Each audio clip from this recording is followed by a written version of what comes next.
Have you ever felt that there is an invisible code in relationships that no one dares to explain to you? That behind modern courtesy and romantic ideals, there exists a biological and psychological reality that is much more raw, almost cruel. Most men live and die as slaves to an illusion they themselves created. But today, we are going to lift the veil. I'm not saying this. It was said by the most pessimistic, honest, and controversial philosopher in history, Arthur Schopenhauer. Get ready, because what you are about to hear is not politically correct, it is not comfortable, and you certainly will not see it on television. Schopenhauer argued that what we call love is nothing more than a trap of nature for the perpetuation of the species, and that women possess a dark truth that men, blinded by desire, simply refuse to see. In the next few minutes, we will break down the anatomy of manipulation, the instinct of survival, and the true reason why Schopenhauer believed that the male intellect is vulnerable to female nature. If you stay until the end, you will understand why your relationships have failed and how to recover the power you lost by idealizing someone you should not have. This is not an attack, it is a philosophical dissection. Let's begin. 1. The strategy of instinct and the deception of nature. To understand Schopenhauer, we must understand his concept of the will. For him, the universe is not rational, but a blind force that wants only one thing: to continue existing. Schopenhauer argued that woman is the most refined instrument of this will. He said, "Nature has endowed woman with a weapon of defense and protection: disguise." According to the philosopher, just as the lion has claws and the elephant has tusks, woman has the ability to hide her true intention behind a mask of fragility or beauty. Why? For pure survival. In a world where historically man possessed physical strength and economic power, woman developed a superior strategic intelligence to manipulate that strength in her favor. Let us give a modern example: love bombing or selective attention. Schopenhauer observed that woman does not seek logical truth, but practical advantage. While man wastes time trying to be rational, she is reading the emotional environment. He claimed that women are short-sighted when it comes to abstract concepts, but they have 20/20 vision for what is immediate and useful. Direct quote, "Women remain throughout their lives like grown children. They see only what is in front of their eyes. They surrender to the present, taking appearances for reality." This sounds offensive today, but let us analyze the core. What Schopenhauer describes is biological opportunism. Woman, according to him, is programmed to seek the best provider or the best protector for offspring and will change her loyalty if circumstances dictate that survival is at risk. It is not evil, it is the instinct of the species operating through them. Man, foolish by nature in the presence of beauty, confuses this instinct with eternal love, and that is where his downfall begins. 2.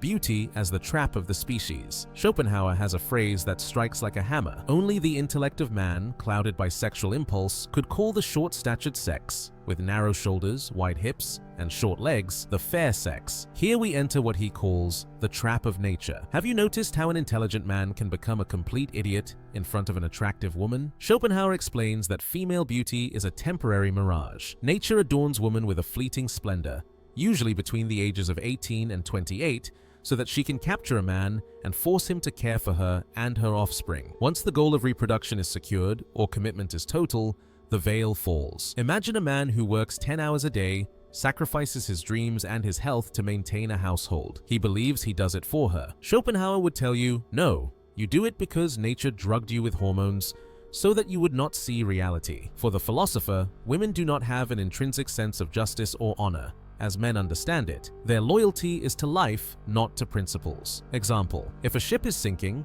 the man usually follows rules of honor: women and children first. Schopenhauer would argue that the woman will accept this sacrifice not out of gratitude, but because she feels it is her natural right to be preserved at the expense of the man. He says, the fundamental injustice of the female character is its lack of a sense of justice. This translates into the fact that in an emotional conflict, she will always be right in her own mind, because her logic is subordinated to her emotional need of the moment. The listener must understand that, according to this view, trying to reason logically with a woman in the middle of a conflict is like trying to explain calculus to a storm. They are forces of nature, not entities of pure logic. 3. The role of woman in society and spending. Let us talk about money and status. Schopenhauer observed that women have a natural inclination toward luxury and unnecessary spending. Why? Because once again they live in the present. Man, tormented by the future, strives, builds, and plans. Woman, according to the philosopher, sees money as something that must be spent to elevate her social position here and now. He wrote, "Men are by nature indifferent to one another, but women are enemies by nature." Schopenhauer maintains that competition among women is much more fierce and subterranean than that among men. While men compete through skills or achievements, women compete for dominance of the social stage and attention to resources. A clear example is the phenomenon of today's social networks. Observe how external validation is the oxygen of the modern female psyche. Schopenhauer predicted this by saying that woman lives primarily in the opinion of others. This dark truth suggests that much of what a woman does is not to please her partner, but to surpass other women in the hierarchy of beauty and status. Quote, "At the bottom of their hearts, women believe that men were born to earn money and they were born to spend it." If you are a man who feels like an ATM with legs, Schopenhauer would tell you that this is not an accident, but the original design. She seeks security, and if you cannot give it to her, her instinct of the will to live will force her to look for someone who can.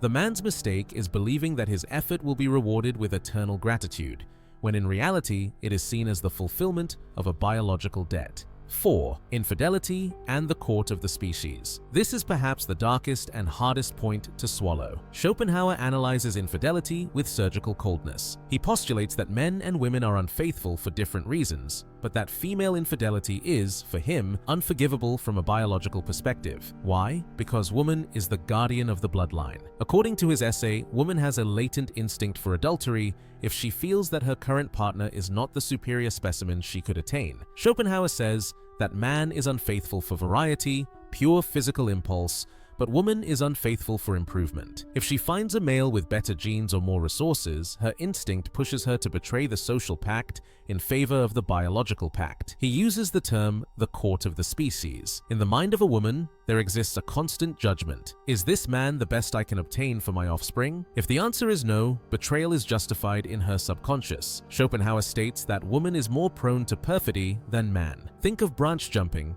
monkey branching that we see today, a woman who does not leave a relationship until she has another one secured. Schopenhauer would explain that this is the practical application of her lack of abstract morality. She does not feel that she owes anything to a social contract, marriage, if her instinct tells her that her fertile time is running out and that she deserves something better. This is the dark truth that shatters the male ego. You are not her only love. You are her best current option, and the moment you stop being that, Schopenhauer's pessimistic philosophy will become your everyday reality. 5. The awakening and liberation of man. We reach the end of the road. After hearing all of this, you may feel cynical, angry, or even sad. But Schopenhauer's purpose was not to generate hatred, but clarity. The knowledge of this dark truth is, in fact, a tool of liberation. Schopenhauer did not hate women. He hated the blindness of men. His final message is that man must stop being a victim of his own instincts. By understanding that woman acts under the laws of nature and not under the laws of masculine logic, man can recover his center. What is the solution? Asceticism and detachment. Schopenhauer suggests that the only way not to be destroyed by this dynamic is to stop idealizing. Do not look to a woman for your salvation, your purpose, or your moral validation. The man who understands female nature stops suffering because of it. He is no longer surprised by betrayal, nor ruined by spending, nor lost in fleeting beauty. Final example. Imagine a man who independently cultivates his intellect, his finances, and his mental peace. If a woman enters his life, he enjoys her as one enjoys a spring flower, knowing that it will wither and that its beauty is a tool of nature. But he does not build his house on that flower. As the philosopher said, the greatest wisdom consists in enjoying the present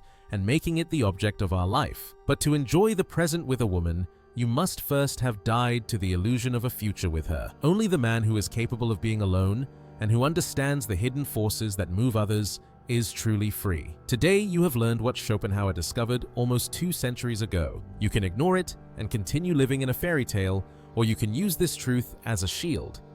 The next time you feel that you are losing control over someone, remember, it is only the will trying to use you. Do not allow it. If this analysis has opened your eyes, subscribe for more philosophical dissections that no one else dares to touch. Leave a comment with your opinion. Is Schopenhauer a realistic genius or a man resentful of his time? I'll read you below.